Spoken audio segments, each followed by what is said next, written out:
sommes dans le camp de Milan, donc avec Abedi Pelé. Centre de Pelé vers Papin qui dévie habilement vers Chris Waddle qui reprend. Et but fantastique de Chris Waddle. Et il va nous faire cette reprise de volée du pied droit, chose qu'il fait jamais à l'entraînement déjà.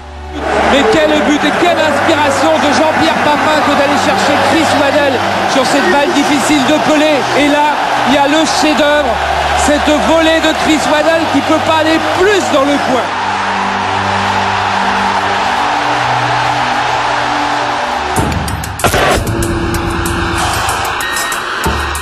C'est pas fini, c'est la panne de lumière à quelques secondes. Et ça, c'est très embêtant.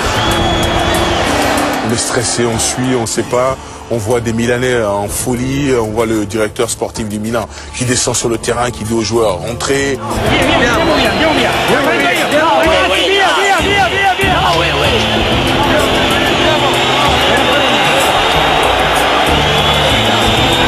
Moi j'essaie de parler avec Frank Rijkaard qui m'envoie chier, qui me dit non c'est un scandale Basile, vous allez voir, on est plus puissant que vous, on a Berlusconi avec nous, vous allez perdre le match sur tapis vert, etc.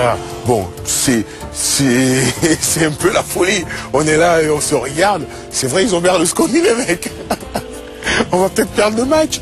S'il ne remet pas en route, on a perdu le match. Si ce truc ne remarche pas, on a perdu le match. Donc, c'était une catastrophe et on est sauvé à la fois par le fait que le truc y revient. Et que c'est un de mes électros qui a réparé, parce que les gens du stade étaient un peu paumés, et c'est un de mes électros qui a réparé, qui a remis le stade en route. Et par le fait que Berlusconi pète les plombs de l'autre côté au téléphone. C'est lui qui dit aux joueurs de partir. Il dit à Braida qui est sur le terrain, il dit partez, partez, partez, il ne faut pas que le match reprenne, sous-entendu on aura un match à rejouer. Et le manager qui maintenant rappelle de nouveau les joueurs de Milan pour les faire sortir. Il faut dire que Berlusconi avait réussi ce coup-là contre l'Étoile Rouge de Belgrade l'année d'avant. Hein, ils sont menés à 0, l'arbitre arrête à cause du brouillard, il s'arrange pour que le match ne reprenne pas, le lendemain c'est Milan qui gagne. Donc je pense que quand la lumière elle s'est éteinte, ils ont pensé c'est l'histoire qui recommence, on sort, on rejouera demain, peut-être que demain ça sera un autre jour. Donc il s'est dit ça va être le même truc, oui, sauf que moi je suis pas l'Étoile Rouge, tu vois.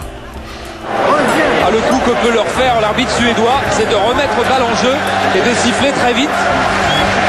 Il reste à savoir où vont être les Italiens à ce moment-là. Il va faire sortir tout le monde et il va déclarer les Italiens forfaits, ou du moins faire constater le fait qu'il n'y a aucun joueur italien pour faire reprendre le jeu. Là, les Milan AC a pris un risque énorme. Regardez, c'est remise en jeu au 6 mètres, puisque la balle était sortie au moment de l'arrêt des lumières. Là, il tente l'épreuve de force face au Milan AC.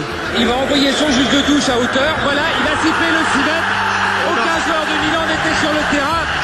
Marseille sera déclaré vainqueur de ce match. Le plus insensé des scénarios vient donc de s'écrire avec comme conséquence le Milan AC qui sera exclu de la Coupe d'Europe pour 1 an.